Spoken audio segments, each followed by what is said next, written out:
GOP presidential hopeful and Minnesota Congresswoman Michele Bachmann is with us now from Tampa, Florida. Congresswoman Bachmann, good morning. Nice to have you here.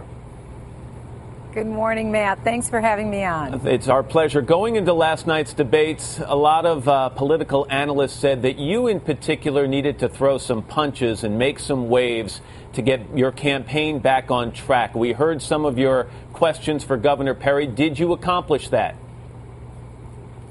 Well, I think that the debate last night showed the real distinctions between the candidates, and what I was trying to do is let people know also what my positive agenda is for moving the economy forward in job creation. And I think in particular with the jobs plan that President Obama just put forward, we'll hear more and more of those distinctions. We'll talk about jobs in a second, but I do want to stick on this controversy over the governor in Texas, Governor Perry, mandating vaccinations for HPV to prevent infections that could cause cervical cancer for girls as young as 12. You not only question the policy, but you question the motivation behind it, suggesting rather strongly that this could have been an attempt to appease a big drug company, Merck, because they contributed to his campaign. So I want you to lay this out for me. Is that what you are asserting? Well, it's very clear that crony capitalism could have likely been the cause, because the governor's former chief of staff was the chief lobbyist for this drug company. This was an issue that could have gone before the legislature, but rather than putting it before hearings and before the legislature, the governor chose by himself unilaterally to sign an executive order and put through the requirement that all innocent little 12-year-old girls or 11-year-old girls in the state of Texas would be forced by the government to take an injection of what could potentially be a very dangerous drug. So and after the debate last night, do you feel he placed the health and safety of young girls in the state of Texas behind or below the need for campaign funds? Well, I will tell you that I had a mother last night come up to me here in Tampa, Florida, after the debate.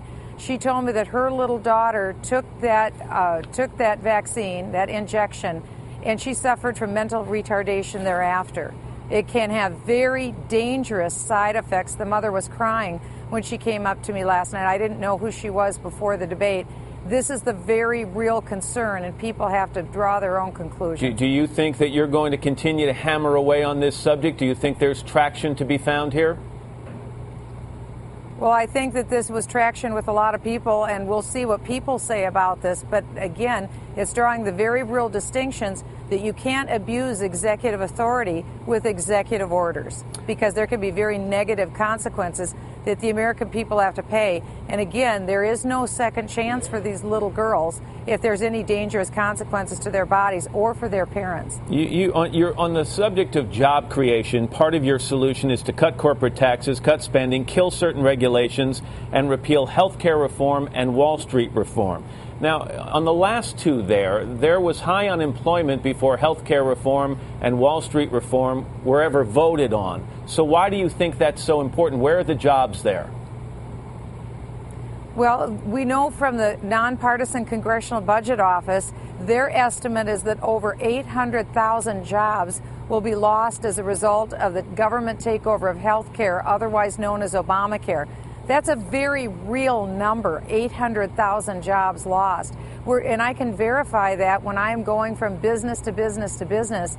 Job creators tell me that they're holding back on hiring because the costs of Obamacare are so high. I also talked to a number of people in the financial services industry on the Dodd-Frank bill, and they're telling me also that they aren't hiring because of the Dodd-Frank bill. In particular, banks are telling me that they're closing branch banks and they're letting people go. So these bills aren't without job losses. In just the 15 seconds I have left, when you run for president, you promise people a brighter future. So if you were lucky enough to be elected president, the unemployment rate right now at about 9.1%, what would it stand at after a year of a Bachmann administration? What could you promise?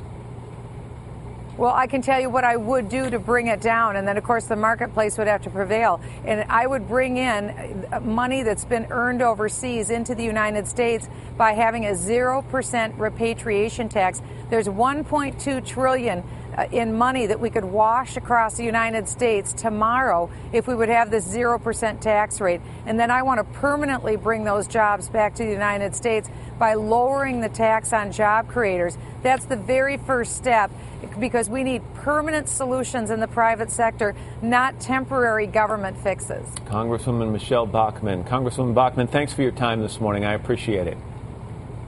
Thanks, Matt.